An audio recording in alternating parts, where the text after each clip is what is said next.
is hands-on, okay? The more students get to practice and use the language structure, the easier it is for them to acquire the knowledge of the language, okay? And then finally, you want to design evaluation tools which will help you not only look at students at the end, not only be summative, but also formative in that you're looking at and evaluating students' progress as they go through the course. Because as ESP teachers, and this works for general English teachers as well, we probably need to be looking, I know that I need to keep telling myself, okay, I need to be looking at, are things working in the classroom? I have my plan, but sometimes those plans don't work, as we all as teachers know.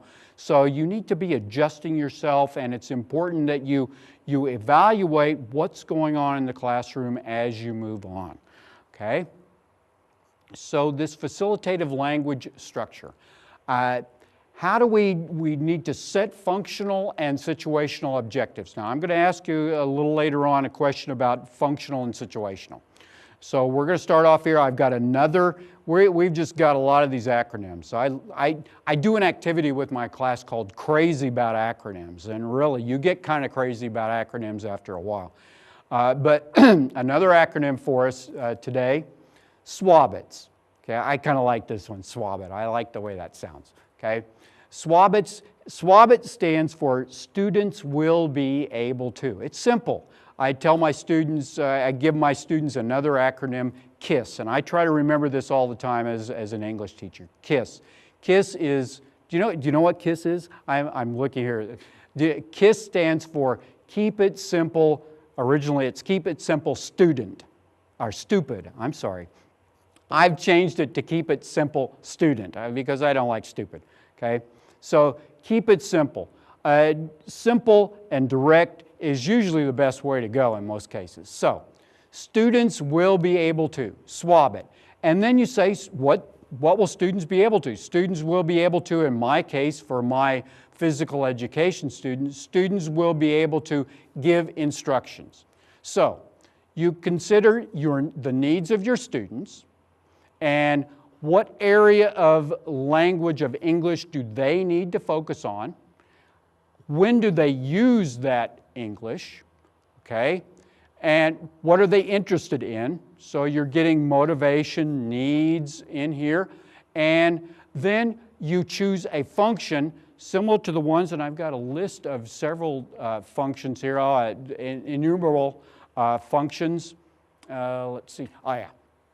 And this is not an all-inclusive list. You'll probably be able to come up with other examples, but these are very basic uses, functions of English. Ask for permission, give reasons, give opinions, instruct how to do something, so on and so forth. Express likes, dislikes, anger, etc., etc. So you need to identify one of these function areas, and that becomes then what you fill in. You go, students will be able to, and then you put in students will be able to ask for permission, give reasons. So giving you an example here of my physical education students, students will be able to give instructions for an exercise. And probably I'm going to be very specific. Students will be able to give instructions for doing a sit-up, okay? And then the students we would identify the functional and situational language. Now, functional, there is a big difference. Functional is the general purpose here. Ask for permission, give reasons. The situation changes. So for example, give instructions. What can you give instructions? I can give you instructions on how to build a car. I can give you instructions on how to do an exercise. So give instructions is the function, and if I gave you instructions for doing an exercise, I'm probably going to use the same functional language, the same basic functional language as I would if I gave you instructions for building a car. first, then, and last, So the functional language, it's very basic. Again, KISS. Okay, don't forget that, KISS. Okay, it's very basic. The functional language will not change with the situation. The situation will be the changing item. So students will be able to give instructions for, and then you plug in the situation. Okay, so let's look at an example here. And this is an example from a jazz chant. Okay, and the SWABIT here is give compliments. And the functional language for this particular SWABIT is in red. Okay, so I like your gloves. Well, a compliment I like, and then your gloves is the situational. So the functional language here is I like your gloves. So of course, if it was I like your watch, then you can see the functional language doesn't change here for giving a compliment, but the situational language is what changes.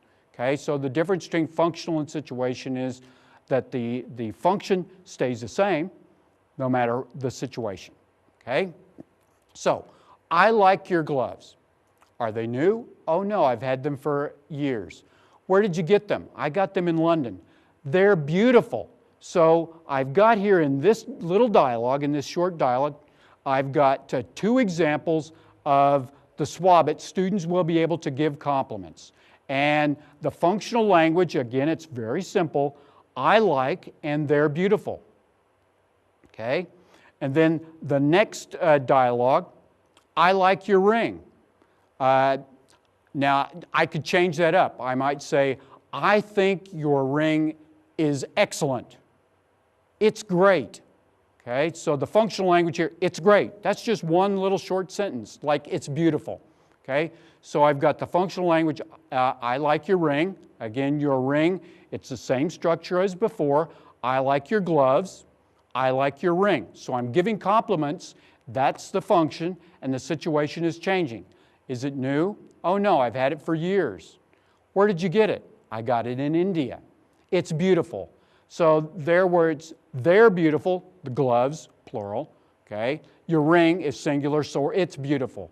It's, again, the same basic functional language. The SWABIT, give compliments, it's beautiful, I like. That's the functional language, okay? So I hope you've found, you kind of can see the difference between functional and situation. We don't have a lot of time to go much deeper into that. Okay, to wrap up this presentation, I've got an ESP evaluation project for you to tackle here.